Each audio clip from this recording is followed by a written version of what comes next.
Hey guys, welcome to my YouTube channel. This is so crazy. If you had asked me even 6 months ago, this is something that was totally not at all on my radar, not something I was planning to do yet. Here I am, filming a YouTube video. So I figured I would spend this first video kind of just sharing my heart behind why I decided to create this channel and also what you can expect to see from it. So let's just get started.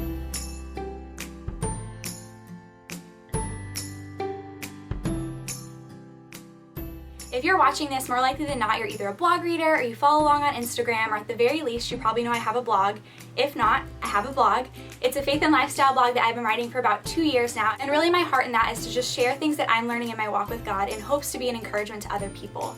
And as I started to write this blog and word started to get out about it, I began to get the question both from blog readers and also from people in my day-to-day life asking if I would ever start a YouTube channel.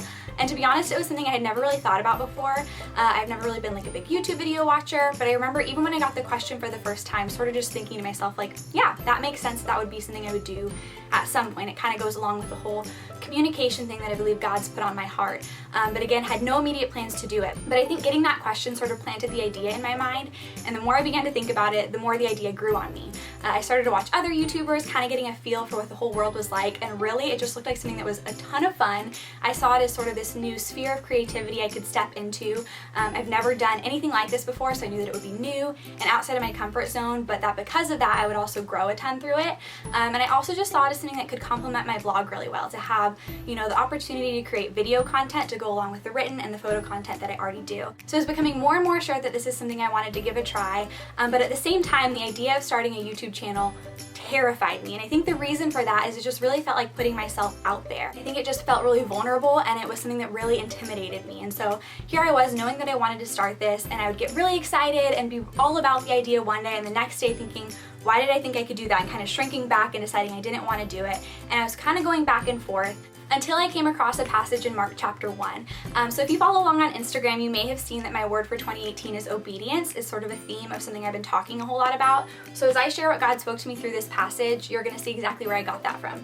So if you're familiar, 2 of the 4 Gospels start out with genealogies. So they sort of give the whole lineage of Jesus's ancestry and start with the birth of Jesus. But with the Gospel of Mark, not so much. It just jumps right in. So the Gospel of Mark actually opens with the baptism of Jesus, which then leads into Jesus being tempted in the wilderness, which immediately goes into his ministry. So I'm reading through Mark chapter 1, and I start to realize that the word immediately is being used a bunch. So it'll say like, Jesus was baptized, and immediately the heavens opened up, and the Spirit descended on him like a dove. Immediately Jesus is driven out into the wilderness and tempted by Satan. Immediately Jesus heals this person, immediately, and it's just super blatant. You can't not notice it. So I'm like, why is this chapter using the word immediately so much? And I counted, it was actually 9 times in one chapter. And so I Google it, and sure enough, all these blogs and commentaries come up because apparently other people were wondering the same thing. And essentially the consensus of what I'm getting from all these different resources is that each gospel seeks to highlight a different element of Jesus's character. In the Gospel of Mark, one of the things it seeks to highlight is the servanthood of Jesus, that Jesus was here on mission to do the work of the Father. And so the use of the word immediately is meant to create this sense of urgency, that Jesus was not just here of his own accord, he was here on mission to do God's work, and that there was an urgency to it, that there was no time to waste. And so I decided to look up what the word immediately means in the context of this chapter, and so I did, and I wrote the definition right here in my little journaling Bible, and I'll also link where to get these down in the description below. I know at least on Instagram I get a lot of questions about that. So I looked up the definition, and what it says is to do things properly without allowing for delay. And when I read that, immediately, I thought to myself, like, wow, how many times when God puts something on my heart, whether it's something that feels big, like starting this YouTube channel, or even maybe just something smaller, like being bold in some way, or going up and talking to somebody, is my response not to obey immediately, but to say, but God, how is that all gonna work out? And what if nobody likes it? Or what if it goes horribly?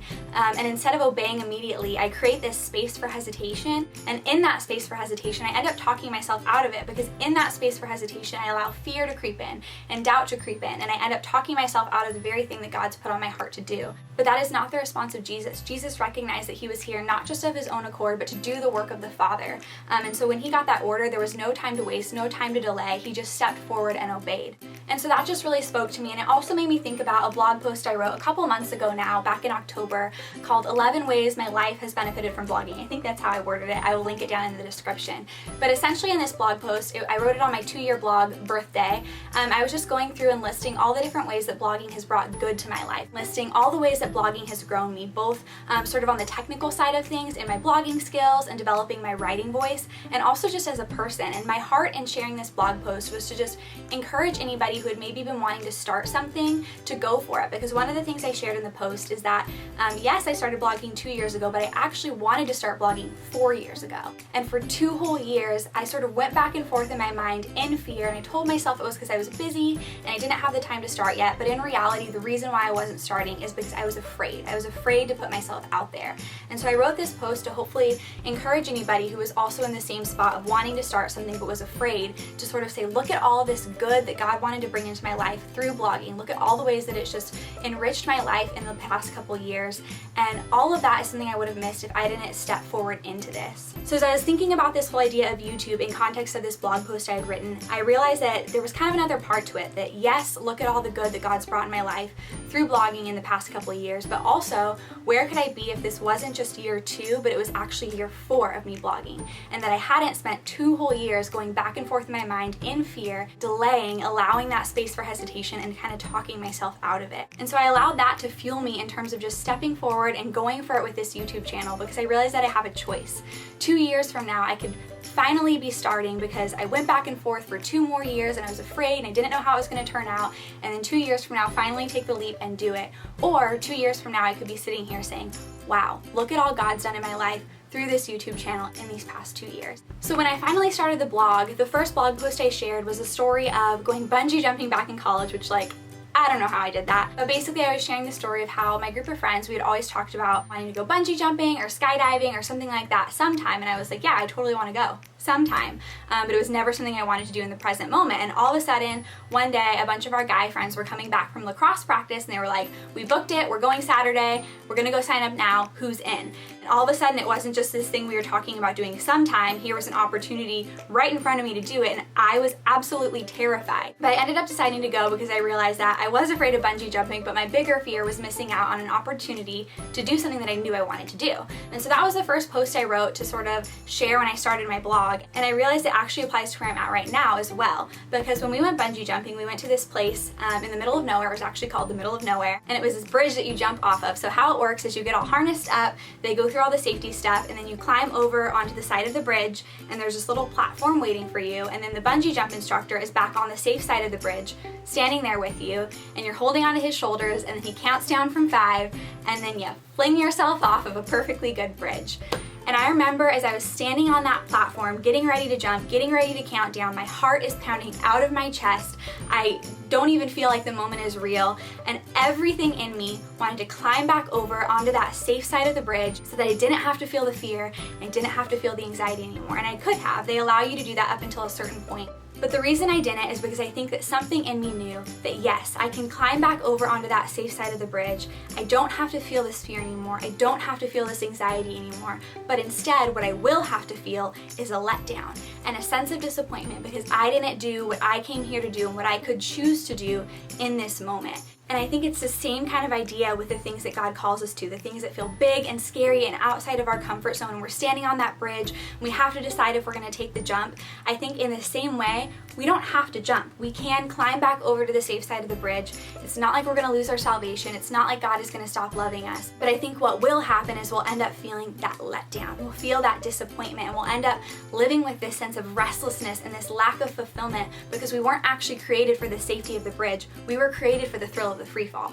And so the reason it was on my heart to sort of share all of this and sort of share my backstory in starting this YouTube channel instead of just starting right in was because I know that there's probably people out there watching this who are also in that same spot. You feel like God is putting something on your heart. You have this idea, and maybe it's just this really faint idea to start out with, and you want to step forward, but it terrifies you, and you don't know how it's all going to turn out, and you don't know if you're going to do well, and so you're standing on that bridge, and you are just afraid, and you want to climb back over onto the safe side of the bridge. And I think you can step back onto the the safe side of the bridge.